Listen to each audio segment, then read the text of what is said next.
Hello friends, welcome to Thenkumar kitchen. நான் இன்றைக்கி மீன் குழம்பு தான் செய்திருக்கேன். வாங்க எப்படி செய்கிறதுன்னு பார்க்கலாம். நல்லா சுட சுட இந்த மழை நேரத்துக்கு சூடாக உள்ள சாதத்தில் நல்ல மீன் வறுவலை வச்சுட்டு மீன் குழம்பு ஊற்றி சாப்பிடும்போது ரொம்பவே அருமையாக இருக்கும். நான் இன்றைக்கி ஊளி மீன் தான் எடுத்திருக்கேன். ரொம்பவே அருமையாக வந்திருக்கு. முள்ளே இருக்காது. ரொம்பவே அருமையாக இருக்கும். வாங்க எப்படி செய்கிறதுன்னு பார்க்கலாம். ஃபஸ்ட்டு ஒரு கடாய் வச்சுக்கோங்க. கொஞ்சமாக நல்லெண்ணெய் விட்டுக்கிறேன். அதில்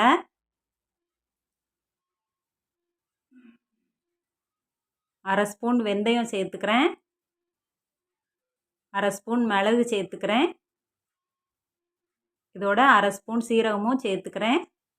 நல்ல பொரியவும் பச்சை மிளகா 2 கிள்ளி போட்டிருக்கேன். சின்ன வெங்காயம் ஒரு 10 காண போட்டிருக்கேன். உங்களுக்கு எவ்வளோ தேவையோ போட்டுக்கோங்க. ஒரு 2 நிமிஷம் அப்படியே வதக்கி விட்டுறலாம். இதை ஒரு மசாலா பேஸ்ட்டாக நம்ம ரெடி பண்ணுறோம். ஃபஸ்ட்டு குழம்புக்கு சின்ன வெங்காயம் ஓரளவு வதங்கவும் கருவேப்பிலை கொஞ்சம் கிள்ளி போட்டுக்கலாம்.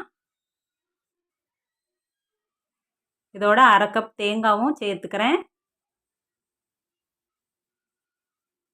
நம்ம இதை மசாலாவை அரைக்க தான் போகிறோம். அதனால் இந்த வெங்காயம் தக்காளியோட இந்த தேங்காவையும் நம்ம சேர்த்துக்கிடுவோம்.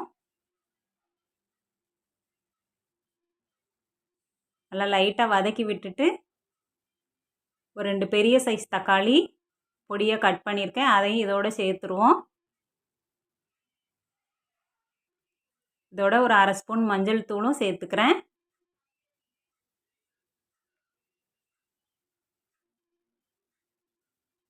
நல்லா வதக்கி விட்டுறலாம். மீன் குழம்பு ரொம்பவே ஈஸியாக செய்யக்கூடியது தான். ஆனால் மீன் குழம்பு ரொம்பவே அருமையாக இருக்கும். இதுக்கு நான் வீட்டில் அரைச்ச குழம்பு மிளகாய் தூள் தான் சேர்த்துருக்கேன். ஒரு 3 டேபிள் ஸ்பூன் சேர்த்துக்கோங்க. குழம்பு மிளகாய் தூள் போட்டு மீன் குழம்பு வைக்கும்போது ரொம்பவே சூப்பராக இருக்கும். இதை ஆறவும் நல்லா மிக்ஸி ஜாரில் ஃபைன் பேஸ்ட்டாக அரைச்சிக்கலாம். ஒரு கடாய் வச்சுக்கோங்க. கொஞ்சமாக நல்லெண்ணெய் விட்டுக்கோங்க. மீன் குழம்புக்கு நல்லெண்ணெய் தான் நல்ல ஒரு வாசமாக இருக்கும். எண்ணெய் காயவும் இதில் கடுகு போட்டு தாளிச்சிக்கலாம்.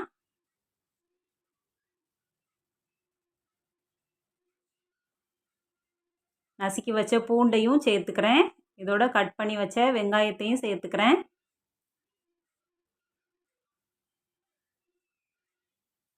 கருவேப்பிலை கொஞ்சமாக போட்டுட்டு நல்லா வதக்கி விட்டுறலாம். இதை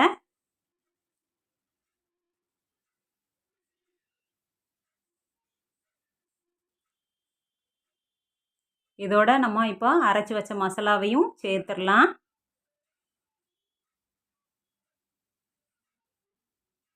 நல்லா ஃபைன் பேஸ்ட்டாக அரைச்சிருக்கேன். அதையும் இதோட சேர்த்துருவோம்.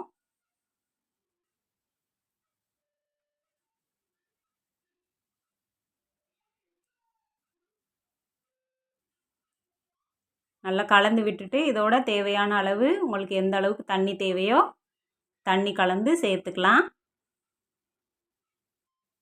10 நிமிஷத்தில் நம்ம சீக்கிரமாக செய்யக்கூடியது தான் இந்த மீன் குழம்பு. ஒரு ஸ்பூன் காஷ்மீரி சில்லி பவுடர் கலருக்காக சேர்த்துக்கிறேன். அதோட புளி கரைசலும் சேர்த்துக்கிறேன்.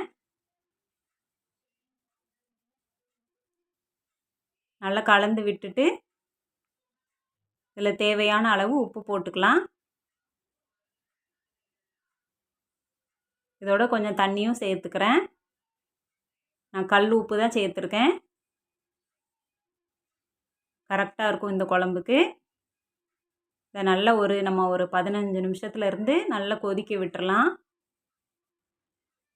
குழம்பு நல்லா கொதித்ததுக்கப்புறமா நம்ம மீன் போட்டுக்கலாம்.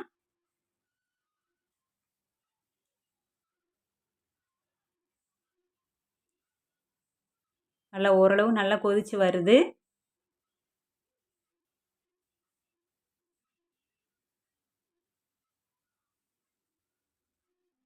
ரொம்பவே நல்லா கொதிச்சிருச்சு. இப்போ நான் இதில் தேவையான மீன்களை சேர்த்துக்கிறேன். நான் இன்றைக்கி ஊளி மீன் தான் எடுத்திருக்கேன். அதில் முள்ளே இருக்காது. நல்ல பெரிய மீனில் வால் பகுதியெல்லாம் குழம்பு பகுதியில் போட்டுறேன். நடு பீஸ்லாம் நான் வறுவலுக்கு எடுத்து வச்சுருக்கேன். இதில் முள் அவ்வளோவா இருக்காது. சின்ன பிள்ளைங்களுக்கு அழகாக எடுத்து கொடுக்கலாம். அவங்களே எடுத்து சாப்பிட்ருவாங்க. மீன் போட்டதுக்கப்புறமா அதிகமாக கிளற வேண்டாம். லைட்டாக கிளறி விட்டுட்டு நம்ம மீடியம் ஃப்ளேமில் ஒரு 10 நிமிஷம் வச்சாலே போதும்.